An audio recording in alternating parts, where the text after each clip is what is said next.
Welcome to Culture Cafe, I'm Xiao. Today we have Lee and Oli join us in our show, and they are running a YouTube channel called Barrett, sharing their daily life in China. Thank you very much to join us and welcome. Oh, you're welcome, yeah. Could you tell us more about your YouTube channel and how and why did you decide to start it? So I came to China just over a year ago, and we had a loose idea that we'd start a YouTube channel together when we came, but we didn't really get stuck into it. And I'd say about 6 months in, I don't really know what the spark was, but one of the contributing factors was the fact that I wasn't able to show my friends and family at home what China was like. And it seemed like anything I said was like, yeah, whatever, you're just saying that because you live there.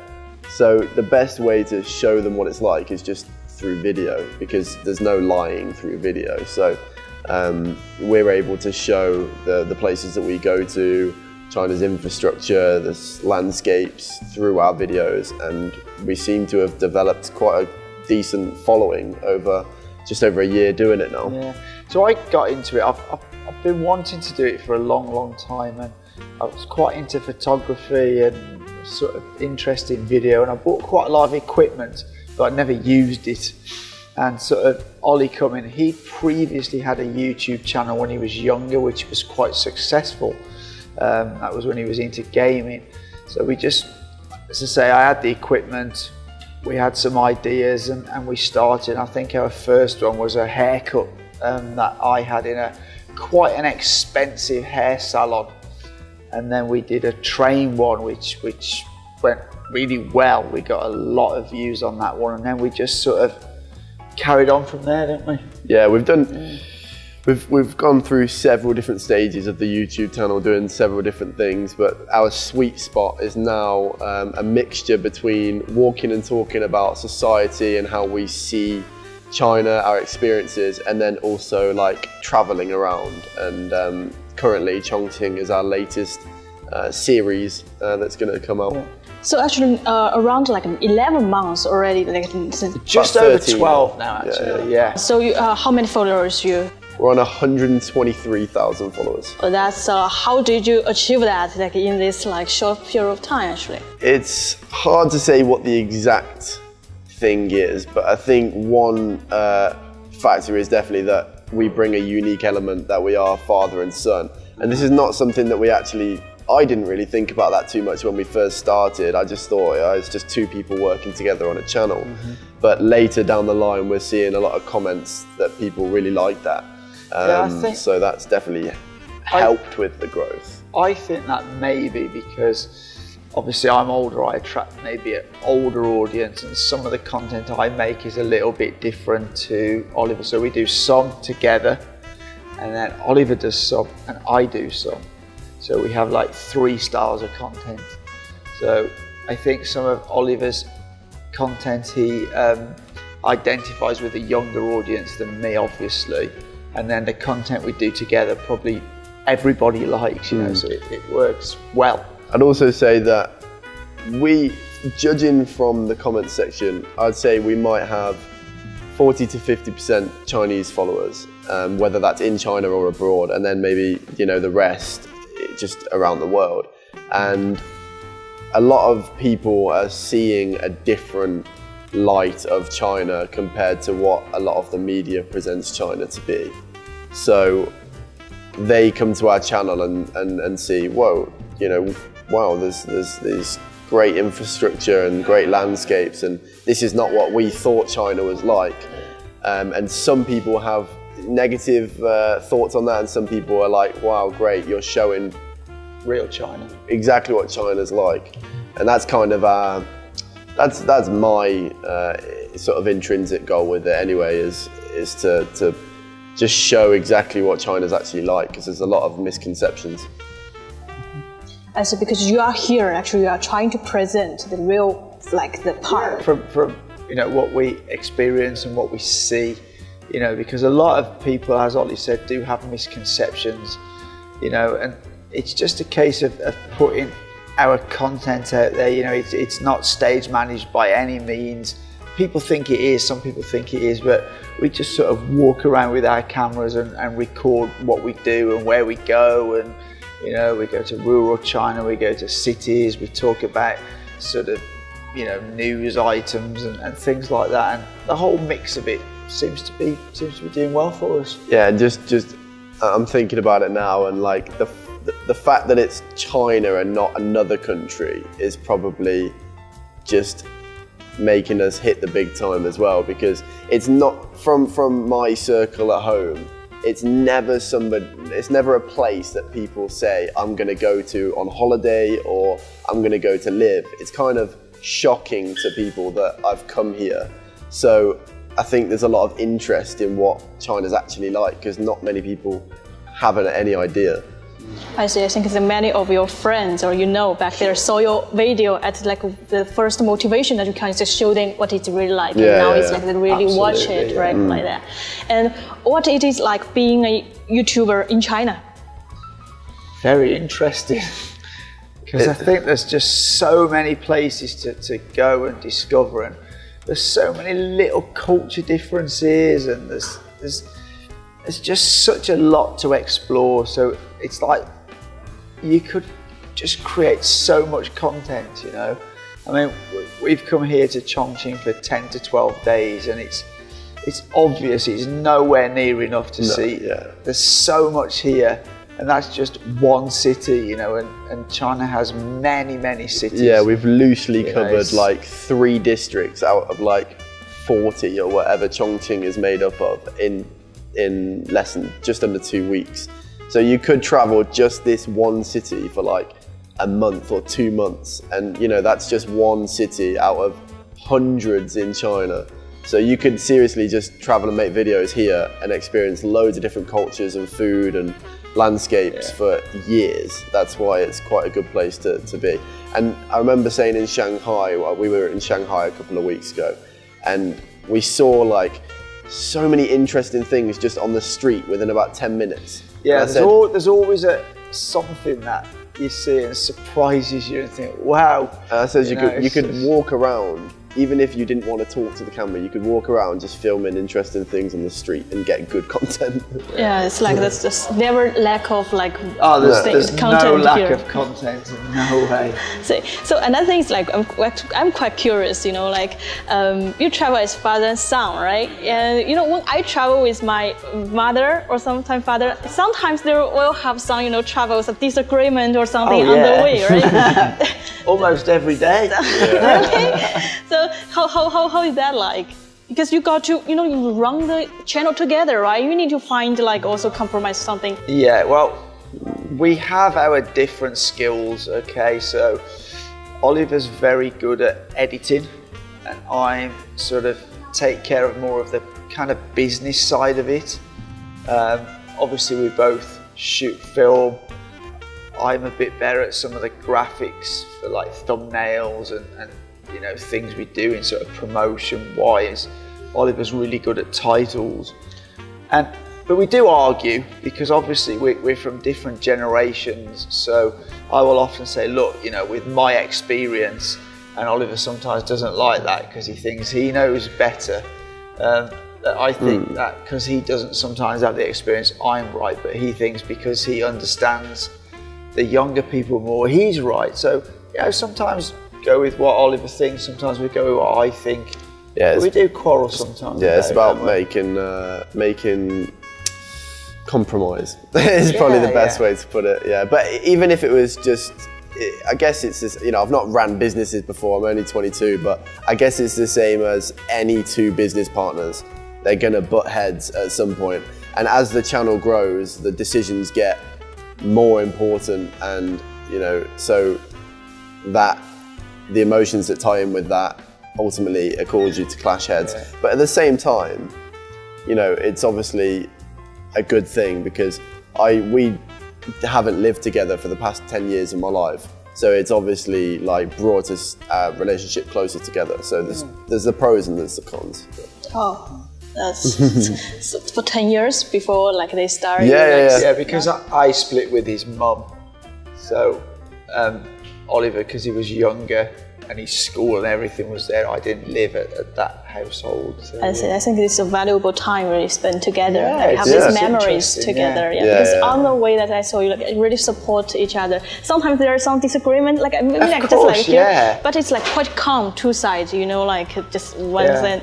Just two sides will just let. Yeah, we'll have our words, and a couple of hours later, normally we're okay again, aren't we? Okay, so like how about this few days, at least like past like 1 week already, right? Like you're touring around Chongqing, and this is your first time here, I would say. Absolutely, and even before you lived in Shenzhen for a long time, right? So Chongqing, have you heard of Chongqing before that? And what you feel after this like 1 week's touring around? So I'd heard of Chongqing, but I didn't know a huge amount about it, and we always get our viewers on our channel saying, oh, come to my city, come to my city. So we put a poll up, and Chongqing was one of the, actually it came second place. It came second place to Xinjiang, but we decided we would travel to Xinjiang in the autumn time, so we didn't want to waste the summer time. So we thought, okay, we'll take the second vote and we will go to Chongqing.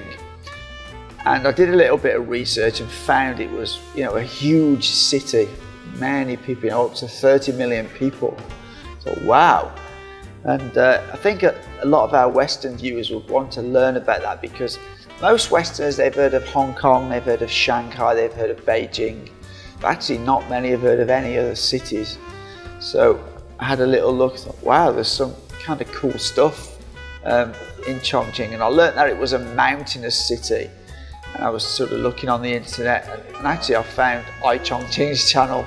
I was watching some of those videos. Oh, there's some kind of cool stuff there. So we were kind of quite excited to come. The only two things, I've lived here for a year in Shenzhen, and the only two things in that time I've heard about Chongqing are pretty girls and hot food. I didn't know anything else, and I actually liked that when I travelled somewhere that I don't know much about it. Because then I'm kind of just more surprised. There's more surprising element to it. So I was totally blown away when we first came in from the airport and saw the roads coming down into the city and the skyline. We were blown away, and it is a very different feel to Shenzhen. And it's a much more, I'd say it's a bit more of a relaxed atmosphere. Oh, definitely. And I think the people are more warm and open and welcoming, I've noticed. I wouldn't say they're more welcoming. I think people in Shenzhen are welcoming, but I think people in Shenzhen work much longer hours than they seem to here. And I think that's because of the nature of the kind of companies that are there. There are a lot of technology companies in Shenzhen, so the work sort of demands are kind of higher there than maybe here. But people do seem a little bit, even the pace that people are moving at seems slower here. In Shenzhen, if you go to like the central business area, everybody's like, walking fast, and, rushing around. Where here, people are sort of a bit more walking slowly, and so it's very different feeling. Yeah. So what the experiences like you have these days that you'd like to later share with your audience for sure? Well, there's the one, if people visit Chongqing, they're likely to head into downtown districts to start with. Which there are a couple of gems there. Hongya Cave is a very popular tourist destination which everyone should visit. Which is kind of like it's a fairly modern building, but it's made to look very old and traditional.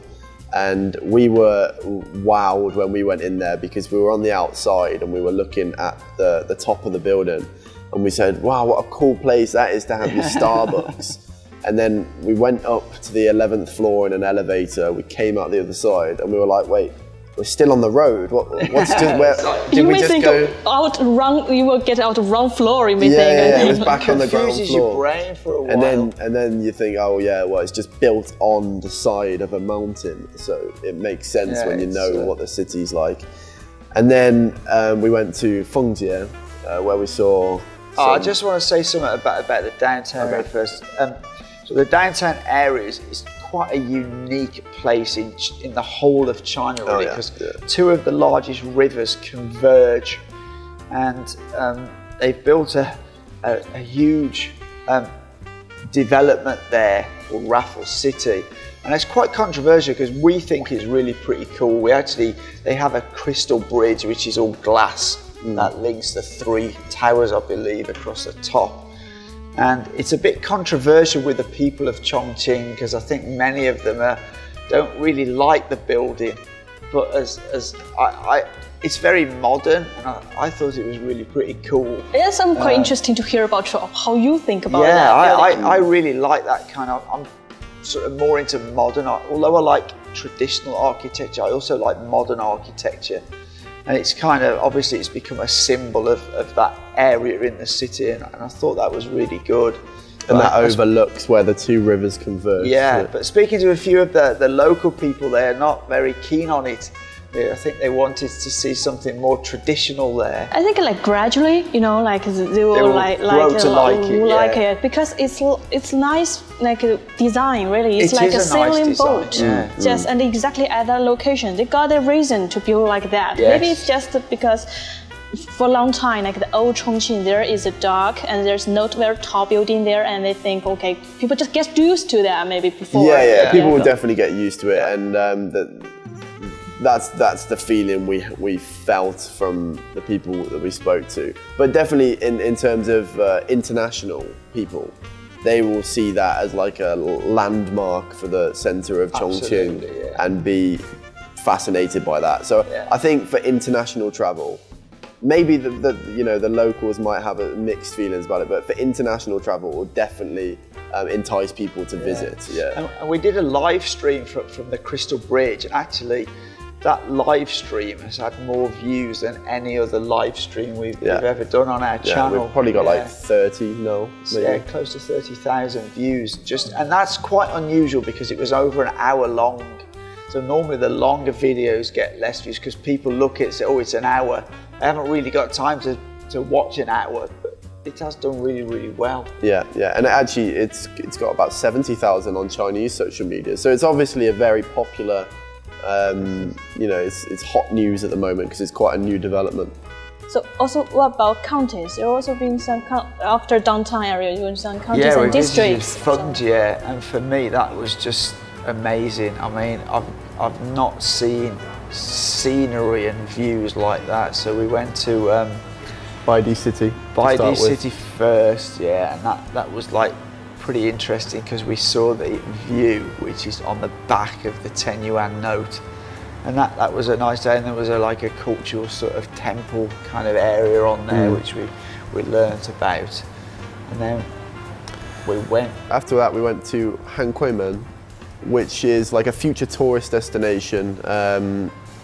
Like you can see, you go sort of down below ground level almost, and then there's 2 cliffs at either side of you with just like an amazing open view. It's kind of like a resort, wasn't it, really? Yeah, it was just about to open, so we kind of were just there before the storm, and that's just, you know, we can imagine in 5 or 10 years they'll have too many people who want to go there, so we'll be able to say, well, we were there first, sort of thing. That was really impressive place. It looks really, really nice, and saw all the locals being involved in landscaping and doing all the things to make it look nice. That was really good. And then after that we went to, I think it was the next day at this point, we went to the peak of the 3 gorges, and that was just the most outrageous view I've ever seen. I travelled Vietnam through and through, and I saw some great views, but this one topped all of them because you could see 2 rivers and what almost looks like a volcano in front of you, but it's one of the other sort of similar level peaks. Yeah, that was really something spectacular. We were able to get the drone up and fly it around the area, and you know, it was just magnificent. We ended up spending like 2 hours up there just looking at the view. Yeah, that was really, really good. And that'll be something that will again be filled with tourists in the future when everyone starts to find out about it. So we were able to get there when it was fresh. Yeah, that was really, and then the following day we did, it's called a sinkhole. The English name for this sinkhole is Heavenly Pit, And we decided we were going to go all the way to the bottom, and the locality, they've actually built steps all the way down to the bottom. And I don't know exactly how many there are, but it was well over 1,000 steps. Like multiple thousand steps. They were pretty steep at times. And what was really interesting, it was quite a hot sunny day, but I reckon it was at least 7 or 8 degrees cooler at the bottom of the pit, because it's so deep into the ground, maybe 600 plus meters into the ground. It hardly ever sees the sun. So it's kind of cool. And there's a river coming out of a cave and flowing through it, and it's about 600 meters deep as well. That was just fantastic. But the really difficult thing was walking back up all those stairs. That was really tiring, and like 2 or 3 days later, my legs are still a bit tender at the back. Yeah, if you're someone who's into hiking, which many people are, if they go on a holiday, they would like to go on some good hikes. That is one to do, because we were just so glad that we did it when we finished, because we were able to see, like, when you're down in that pit and you look up, it's like, just doesn't make any sense. You can't.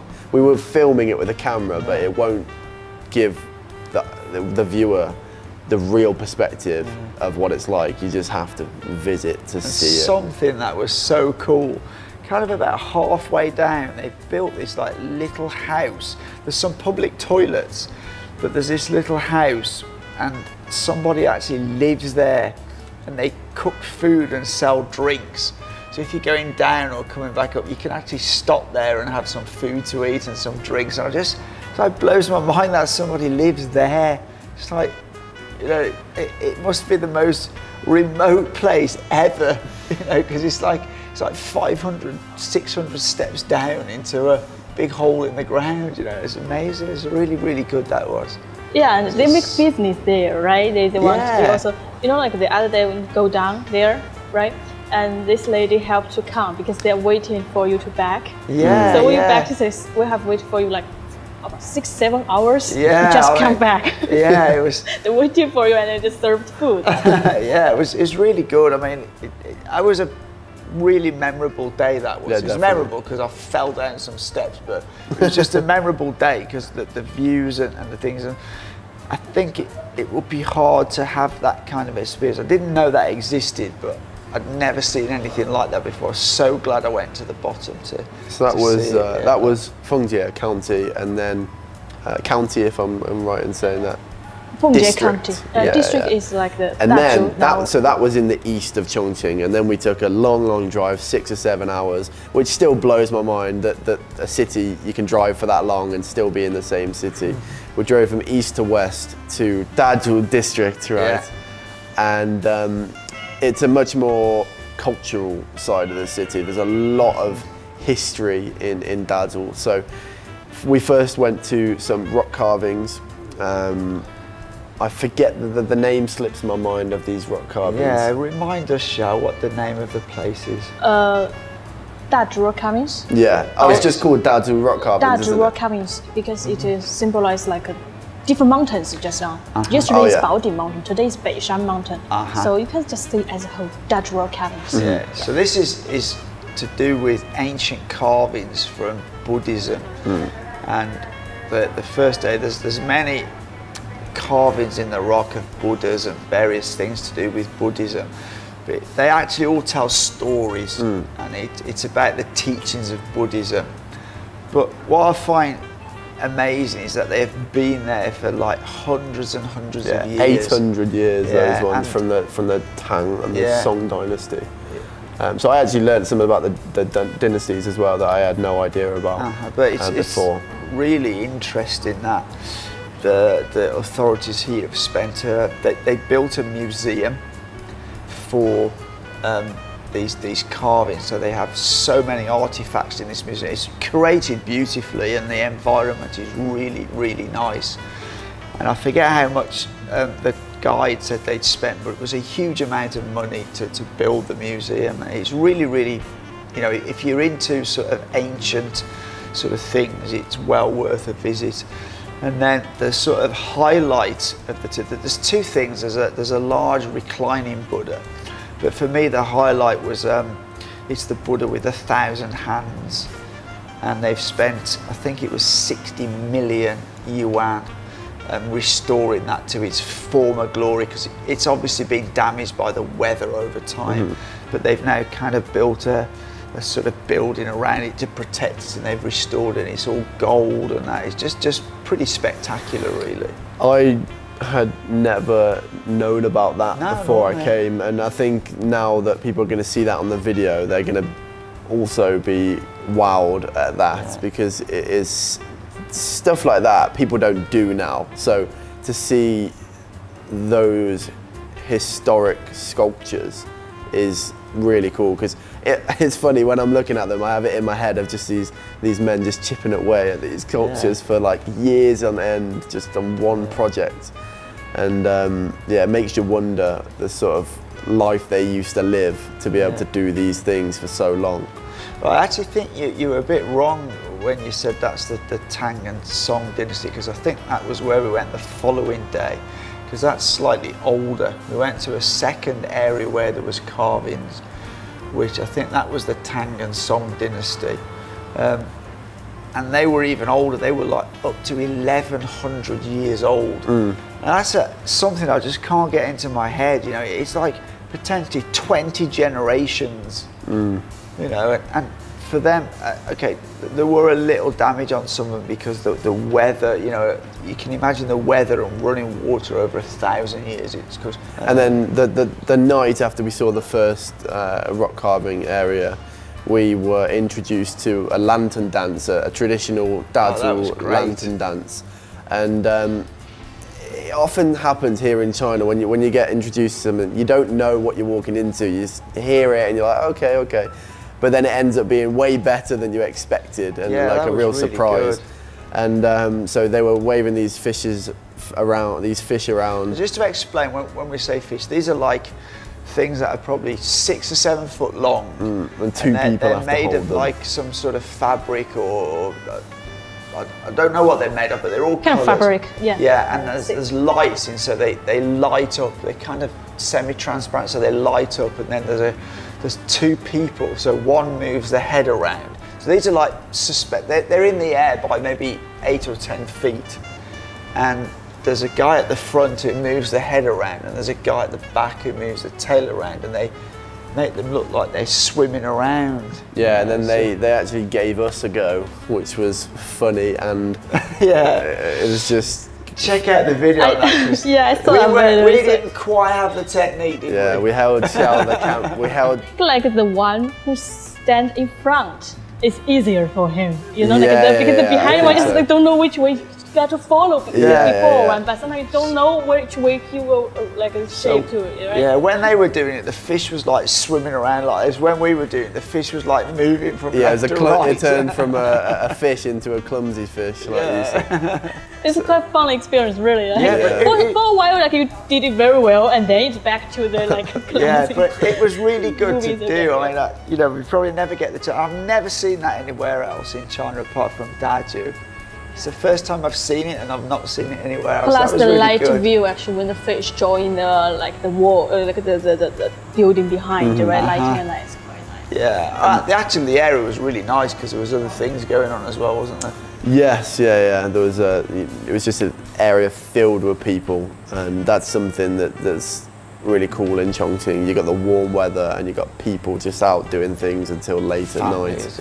But moving on to the last thing we did, which was just earlier today, we went to Shui Lake, which is kind of a resort where you could see yourself spending a couple of relaxing days with some fun activities around it. So we started off with some go-karting because we're big into sort of thrilling activities. So we did that and got some great footage, and we'll have a video released on that. And then we went on to do a jungle adventure, which was like it's adventurous things suspended in the trees, and you know it's difficult and fun and thrilling at the same time. And then there was some archery there as well. Archery, and there's other activities. There's like a laser tag kind of thing, and there's kayaking, and then there's a big lake where you can go out on boats and things like that as well. And we actually went to do the jungle adventure. It's actually on an island in the middle of a bigger lake. Right. So we took a boat trip over to there as well. But yeah, there seems to be quite a lot of different activities there. So it was definitely a day out. It was really good. We have just tired after that though. Yeah, we've fit a lot of activities into a short amount of time here in Chongqing. So you could easily come and visit here for 2 weeks and not run out of things to do. And then tomorrow we go into a hot springs to sample a hot springs, because Chongqing has quite a few natural hot springs. And then we are going back to the city, and we're going to do one of the sort of sky bars in the big tall sort of modern hotels. And just on hotels, obviously like all cities in the world, there's hotels for all different budgets. So, but actually in Chongqing, the hotels, even really nice hotels, are very, very reasonably priced. So that's something that, you know, if you're coming here for 2 weeks, that's something that's a good thing. You know, they're much more better value for money here than somewhere like Shenzhen or Shanghai, those being the big cities that everybody knows of. The hotels are really quite expensive in those cities. They're much cheaper here in Chongqing, which is great, you know, so it's easier for financially people to come to Chongqing. Yeah, still have a lot to make it to afford, right, like that. And okay, so last question is like, can both, like each one of you just show us what's your best experience and what's your worst experience, do you think, here? Okay. Best is easy, which would be the peak of the Three Gorges, because it was just the best view I've ever seen in my life, and I've got like an imprinted photo in my mind of what that scenery looked like. The worst has got to be an accumulation of breakfast time. Because the Chinese breakfast is savoury food and British are not used to savoury food. So in the more out of downtown areas in Fengjie and Dazhu, we were struggling to find something to eat in the morning time because the Western brands have not reached those areas yet. So that would be what it is for me. Yeah, I'd second that. For me, it's a really difficult one, because I enjoyed the Three Gorges, the peak, but I also equally enjoyed the Heavenly Pit. So I think I'm going to call both of those, because I think for me it's hard you have to decide. Choose one. You have to choose one. That was the question. I think the Heavenly Pit then for me, although that was a hard, tiring day walking all the way back up, that was really pretty special. And I would agree on the breakfast thing. I think in the downtown city centre area, if you book into an international hotel, you'll be pretty okay. But sort of out in the sort of districts out of the centre, obviously they don't get that many foreigners yet, so I think they don't cater very well at breakfast time for foreigners. I actually think it would be very easy for them to fix that, so they could offer things like toast, jam with butter, toast, maybe raisin bread, some croissants, just some sort of pastries and croissants and bread, kind of maybe some cereal and cold milk, yeah, and coffee of course, yeah, but a few little tweaks and I think they could do really, really well. Okay. So, well, thank you very much for being here sharing like this wonderful experiences. We are really it's a long sharing really, but it's very impressive to me, and I'm very happy that here you will have a good time here in Chongqing. Yeah. Well, thank you for having us, and thank you for making our stay very welcome here in Chongqing. You've helped us a lot with directing us to places to go and recommending things to us. I think, had we have not had that help from you, we wouldn't have seen half of what we ended up seeing. I think we'd have wasted a lot of time. Now from your videos, I know more people really will get to through you get to know these places. We'll pass that to you, and you can pass to more. Sure, I definitely recommend if people are coming to Chongqing. Oh, and a good thing, you can now get a 144-hour visa, right, at the border. And yeah, this transitional one. For example, you are abroad, you're from your country and you go into another country, but you have a stopover in China. Well, China is not your final destination, just like in the middle. Then you can have like 144 hours free visa. Just you do it at the airport. Then you have like 6 days. Yeah, so that's great. And spend around Chongqing. You see, like 6 days already. You know, like yeah, you could easily fill 6 days. Yeah, easily. So that visa is really cool. You know, you don't need to do beforehand, like when you are back to your home, like home country. Just like fly to another, just have a few days here. Do it at airport and then go freely explore. Yeah, that's really good. Yeah, cool. Thank you. Thanks You're again. welcome. Thanks for having us. Thank you.